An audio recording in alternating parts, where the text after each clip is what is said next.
The pen clicks twice before the banker decides to use it. The sound is small, neat, final. It punctuates a sentence Naomi Ellis has heard with variations since she started building businesses out of shoestrings and stubbornness. We appreciate your interest, but not today. Outside the glass wall of the office, the lobby hums with the ordinary rhythms of money. Deposit slips, the soft slap of envelopes, the beeps of machines reading numbers that become decisions. Naomi sits with her folder open, her spreadsheets tabbed in calm colors, her projections laid out like a map no one else seems interested in reading. The name on the banker's desk plate says Martin Klein, and he wears it like a badge that licenses certainty. Klein clears his throat. Ms. Ellis, he says, smoothing the corner of a paper he does not need to smooth. We've reviewed your application for an SBA-backed small business loan. Your concept is interesting. He says interesting the way a person says experimental soup. The problem is that we've reached our minority lending quota for the quarter. Naomi blinks once and the room sharpens. Your quota! He lowers his voice as if the word itself has to be smuggled past compliance. Internal balance guidelines. We have to maintain a healthy mix. Healthy, Naomi repeats, tasting the word like a stone. She has a credit score. She has the collateral, equipment, inventory, receivables, and the lease for a space everyone in town calls the old post office because nobody under 40 remembers when it sorted mail instead of memories. She has history. 2 prior businesses that paid debts early and delighted customers with the kind of service you can't fake because it shows up in the way hands pass things over counters. What she does not have is a slot on someone's unseen scoreboard. Klein taps his pen once more. If you resubmit next quarter, I've timed the expansion to the holiday season, Naomi says. Her voice stays even. She's had practice. If I wait, I miss the window. He spreads his hands. We all miss windows sometimes. He's not unkind, which is almost worse. He is one of those men whose civility is the shell on a nut that will never crack unless you bring a hammer. Naomi sits a little straighter. Martin, she says, using his first name because she has decided the formality has done all the lying it can do. Help me understand. My debt service coverage ratio is above your threshold.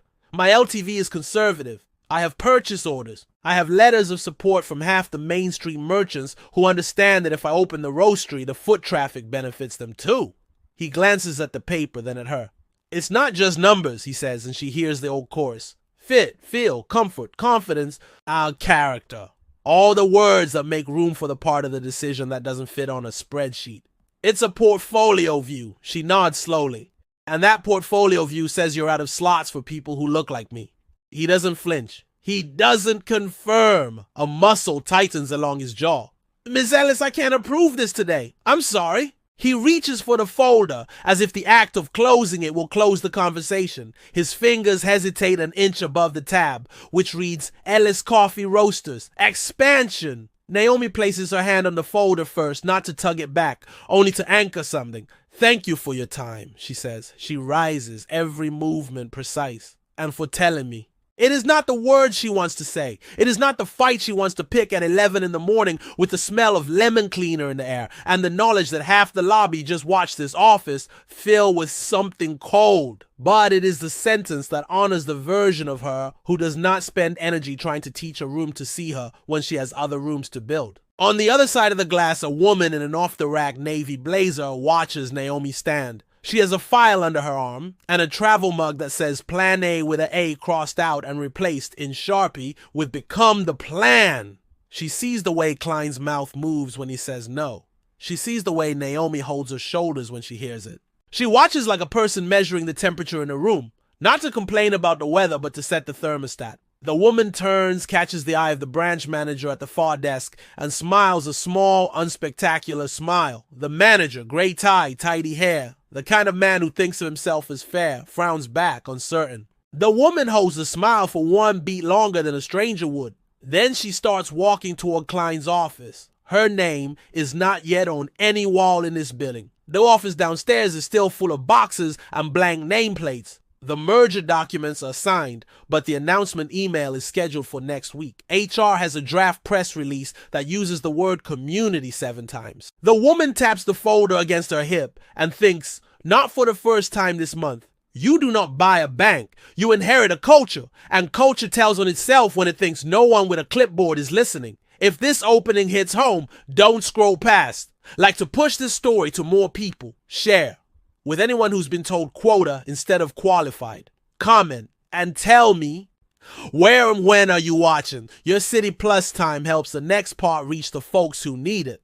Naomi gathers her folder and steps into the lobby. The smell out here is different. Ink and carpet and the sugar of cinnamon mints in a dish by the door.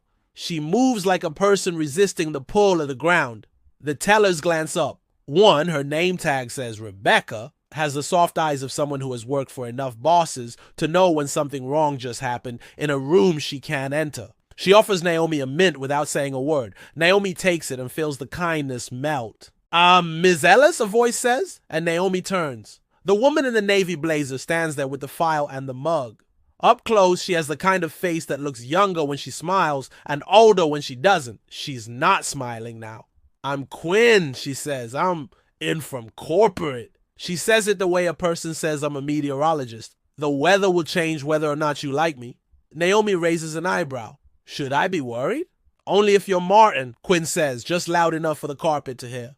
Do you have 5 minutes? Naomi checks the time out of reflex. She has a meeting at the old post office. Contractors waiting to discuss the hood install. Electricians to price conduit. A painter who insists on cash because paint doesn't look the same when the check clears. She has a day looped tight around a no that just snapped taut. I have 4, she says. Quinn nods toward the seating area under a fake ficus that has fooled no one for 10 years. They sit. Quinn places the file on her lap and folds her hands atop it. I'm not here to fix that conversation, she says, glancing toward Klein's office. And I'm not here to ask you to relive it for the sake of a training video later. I'm here because I need to hear how your business works, in your words, not because of your application. Naomi's laugh is small and honest. Then why? Because I'm the person signing the papers next week that changes the name on the deed, Quinn says, and I prefer to inherit fewer messes. Naomi stares for a beat and then lets out a breath that contains a month's worth of tightness. You're buying the branch. I'm buying the branch, Quinn says, and its habits. I can hire for skill. I need to identify the habits that will sink us if I leave them alone. She tilts her head. Tell me what you asked for, what you brought, and what you heard. Naomi hesitates, calibrating. The braids at her temple itch beneath the headband she put on this morning because she knew numbers were her sailing armor and she wanted to feel strapped in. She glances at the front door, at the calendar of hours printed on the glass. For the first time today, she doesn't feel like she needs to pry the door open with a crowbar. She nods. Okay, she says, I'm building a roastery that's also a classroom. She sketches it without slides. The roasting room behind glass so customers can see the process, the workshop space for barista training, and small business classes on Tuesday nights. The community table where teens can do homework and seniors can stay all morning with one cup, if that's what dignity costs today. She shows Quinn margins and sentences, not charts. Green coffee commodity price fluctuations, and her hedge with multiple suppliers. Her plan for wholesale to office parks that still want good coffee, even if their humans only come in on Wednesdays. Her micro subscription model that keeps cash flow from lurching. She talks about airflow and chaff, and the difference between a city roast and a French roast, and why she will never put pumpkin spice in anything that stands still. Quinn listens like a person who is used to being sold and is relieved not to be. She asks one question about the training curriculum and whether Naomi has a partner to teach the financial literacy nights. And Naomi says, Carlos from the credit union across town. He wants to moonlight. He says he's tired of telling people no because no one told him how to get to yes. Quinn smiles, small. Carlos is a good person. She looks toward Klein's office again. Did he say the word? Quota? Naomi says. The mint dissolves into a sweetness that feels like sugar on a bruise. He said a healthy portfolio mix. I said the quiet part so he didn't have to. I'm going to ask you a question that I hate having to ask, Quinn says. Do you want to file a complaint? She lifts a hand, palm out. I'm not foisting labor on you. I can pursue it based on what I witnessed and what's in your file because this isn't the first time I've heard that word. But if you want to put your name on it, it changes what I can do publicly. Naomi considers. She thinks of the contractors and the hood. She thinks of the inspection schedule and the community table and Miss Ortiz from the bookstore next door. who told her last week to make sure the table is wide enough for 3 high schoolers pretending not to look at each other. She thinks of the energy she has budgeted, how many bars of battery the day will demand. Do what you need to do, she says. I won't be your headline. Quinn nods like she understands the economics of attention. Fair. I'll handle it. She rises. I'd like to come see your space. Come at 4, Naomi says. Bring shoes you can ruin. The floor grinder is in today.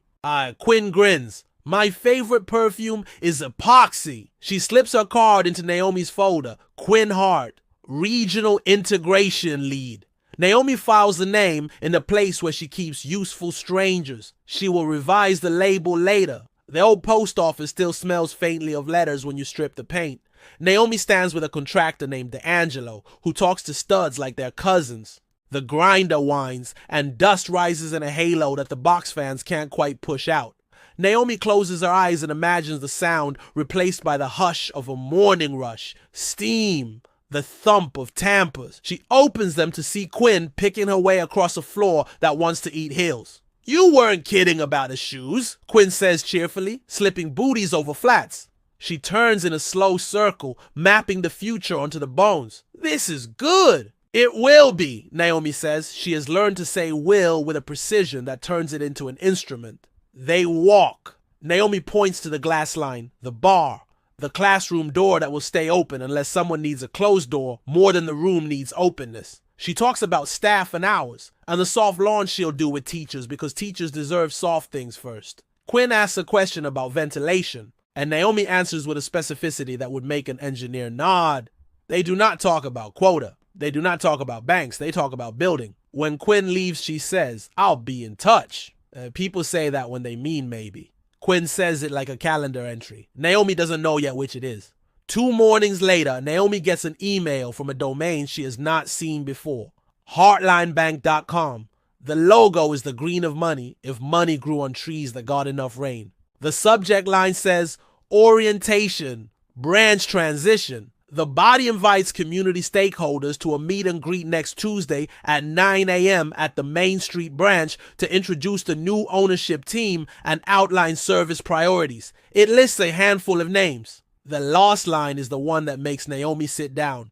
New branch owner, Naomi Ellis. She rereads it 4 times before her laughter scares the cat. The ink on the paperwork dried last night. The wire cleared at 6:17 a.m. Quinn had said, in that calm way she had, that she prefers to tell people what the world will be before the sun is fully awake. Naomi sent the last signature into the cloud and stared at the ceiling and felt nothing at all until the email arrived and translated the abstraction of ownership into the concrete of a name on a line people will have to read out loud. She thinks of Klein's pen clicking. She thinks of the word healthy. She thinks of the word mix. She thinks of the way Rebecca's mint melted like mercy. She thinks of the people who will apply for loans in this building next month. She thinks of the policy manual. She thinks of rewriting it with the same care she will use to choose beans. She texts Quinn, do I get to pick the pastries for Tuesday? Quinn replies, you get to pick the policy for Tuesday. Pastries are a rounding error.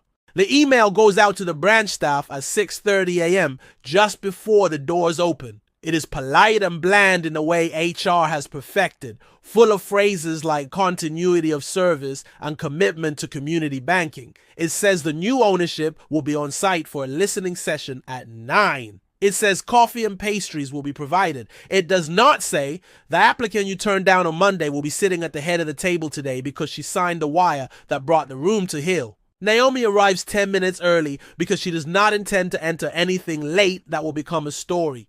She wears a simple blazer that costs less than the blazer Quinn wore. Jeans and boots that can handle dust or spilled coffee. She carries a binder that looks like a prop until she opens it, and it becomes a blade.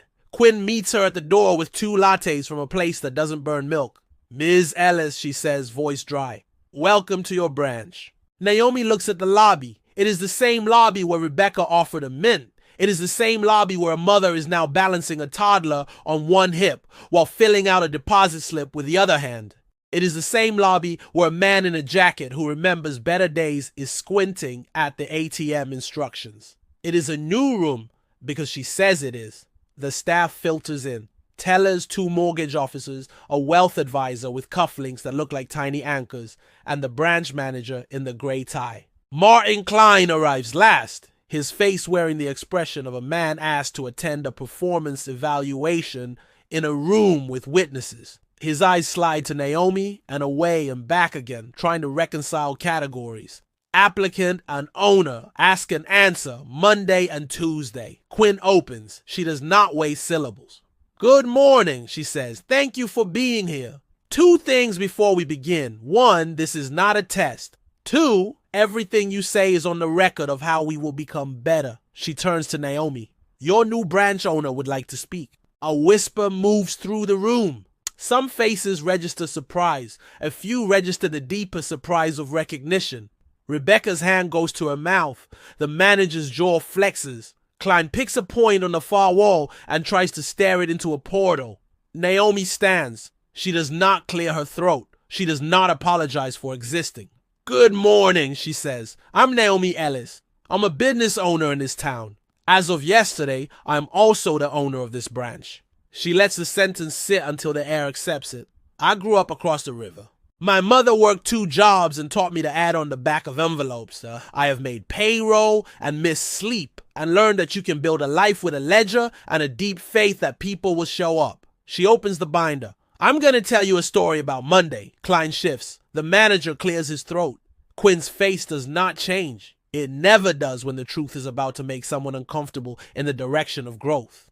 Naomi tells it clean. She does not add adjectives where facts slice sharply. She does not raise her voice. She describes the ratios, the collateral, and the purchase orders. She quotes the word. She does not name Klein. She doesn't need to. The room knows who sits where. She ends with the sentence about windows. "We all miss windows sometimes." Then she does the thing Quinn loves her for. She refuses to make the room her villain. "Here's what I'm not doing," she says. "I'm not dragging any one of you across the carpet. I'm not building a brand on shame. Shame doesn't change process. It changes posture for a day, and then everyone goes back to doing what they did before, but with worse eye contact." A ripple, nervous laughter, relieved. "Here's what I'm doing. I'm changing the process so that you are less likely to hurt someone when you tell them no, and less likely to tell them no when the numbers say yes." She clicks the remote, and the TV on the wall wakes up. The slide says, "Credit decisioning. Blind data phase 1. Below it, bullet points. 1. Initial underwrite without demographic fields visible. Credit score, DTI, DSCR, LTV, collateral, revenue history, projections. No names, no addresses beyond census tract risk. No photos, no tick boxes for anything but risk data. 2. Second reader rule. Any denial above threshold metrics requires a second underwriter sign-off with a written rationale tied to policy, not portfolio fill. 3. Compliance script for verbal denials. No invented jargon. Either cite a policy criterion that isn't met or schedule a follow-up to request missing documentation. No talk of mix, quota, or we'll have more appetite next quarter. Appetite is for lunch, not loans. 4. Appeal lane. A clear, fast path for applicants to request a second look without having to become lawyers. 5. Community partner desk. When we can't say yes, we hand the applicant an actual path to yes. A credit union partner, microloan fund, or city program. Hand it literally, a card, a name, a time window they can call. We would build those relationships and keep them warm. She breathes, then adds the 6th bullet with a Sharpie because it came to her last night while staring at the ceiling. Post-mortem on every denial above threshold. Once a week we ask, did we say no to someone we should have said yes to? If the answer is even maybe, we call them. She looks at the room. None of this is radical. It is expensive for about 6 weeks in that it asks you to think harder and write more sentences. Then it gets cheaper because you build a habit. And then it pays because we stop leaving good business on the table and we stop bleeding trust. Quinn watches the faces. She sees skepticism soften at the edges. She sees curiosity beat defensiveness by a nose. She sees hunger, quiet and surprising in Rebecca's eyes. The hunger of a person who wants to be proud when she hands a mint across a counter. The manager raises a hand like a student. What about quotas, he asks, careful, trying to sound like he's asking for a friend. We do have balance reports. Risk concentration, Naomi says, is real. It's also not your excuse. Risk concentration is management's job. We don't tell people who qualify that they have to wait because we forgot how to diversify our pipeline. We'll go build a pipeline. That's what the community partner desk is. Klein speaks for the first time. His voice is steady in that way people's voices are steady when they have rehearsed the sentence alone in a bathroom mirror. Miss Ellis, he says, I apologize. Naomi turns her head. This is the moment that could be theater. This is the moment when the viral clip gets its soundtrack. She refuses to give the internet what it wants. She gives the room what it needs. Thank you, she says. I appreciate that. I'm going to ask you for more than an apology. I'm going to ask you to help write the compliance script because you're very good at sounding calm when you say no. I want the words to be true when they're calm. A small disbelieving laugh escapes someone. Klein blinks, then nods, disarmed. I can do that. Good, Naomi says, because we're practicing now. They role play. It is awkward for 5 minutes, and then it is useful. Rebecca pretends to be a baker with 3-year financials. The wealth advisor pretends to be a contractor with a cash business that makes tax returns tricky. The mortgage officer pretends to be a landscaper whose busy season hides his slow season. Naomi stops them when they drift into their old comfort zone and pulls them back into the discipline of numbers and process. Quinn writes notes that will become policy language. The manager looks as if he can feel his job description shedding weight in places he didn't know were heavy. At the break, Rebecca approaches Naomi with a napkin-wrapped pastry. From the place across the street, she says, the owner, Miss Ortiz, told me to tell you she'll bring a stack of books for the community table. Naomi takes the pastry and the message and feels the way her name has moved through the block without her carrying it herself. Tell her I'll save the best seat, she says. Klein stops on his way to the coffee urn. I meant it, he says quietly. Not performative, just human.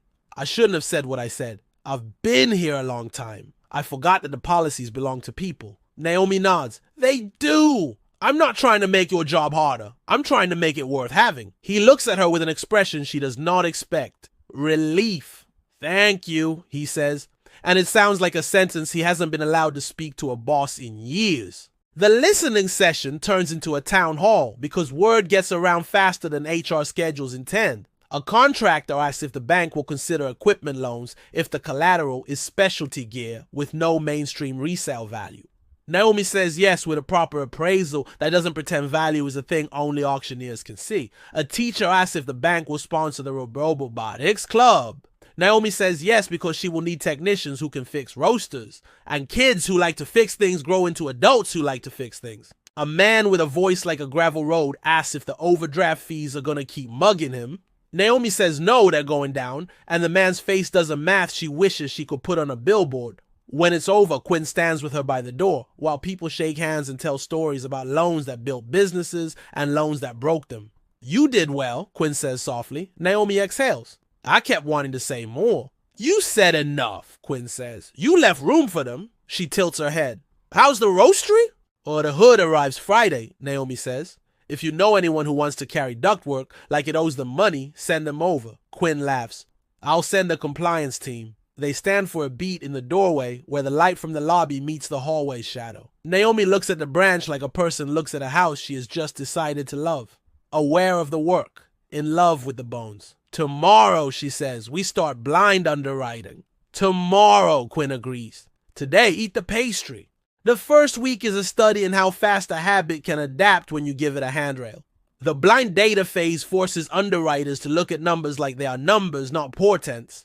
The second reader rule slows down the reflex to say no when the risk is that you might have to explain yourself later. The compliance script saves 3 applicants from the particular humiliation of being told to try again when the calendar changes. The appeal lane resurrects 2 files that should never have died. On Friday afternoon, Naomi walks the floor. She stops by the teller line to ask about the new cash handling trays. They cost a little more, and they don't stick to sleeves. She checks the lobby chairs. They wobble less. She asks Rebecca if the mints are a line item in the budget, and Rebecca says, they'll be a line item in my will if you make me take them away. And Naomi says, then they stay. At 2, a young man named Andre arrives with a folder more wrinkled than he would like, and a jar set to look older than it is. He runs a mobile detailing business out of a van that has more miles than some aeroplanes. He wants to buy a second van because the one he has is always double booked. He has a spreadsheet that looks like it was built on a borrowed laptop and a set of testimonials that look like they were written by people who meant every word. His DTI is tight but not stupid. His DSCR kisses the threshold like it wants to stay. His collateral is a van that is a van. Klein is his first reader. Blind, the file reads like a cautious yes. With the second reader rule, it remains a cautious yes. With the compliance script ready in case it goes sideways, it doesn't. Naomi stands behind the glass of the underwriter's bullpen and watches two men who have not had a reason to like each other find themselves agreeing about a risk that is a bet on a kid who shows up before the sun because vinyl looks best when it's still cool. Klein emerges from the lobby with a paper in his hand and a look on his face that says he has decided to enjoy doing the right thing. Mr. Lewis, he calls. Andre stands. Naomi steps back so the moment belongs to the two of them. Klein shakes Andre's hand with a grip that is firm and not performative. Congratulations, he says. Approved. We'll set terms that keep you sleeping at night.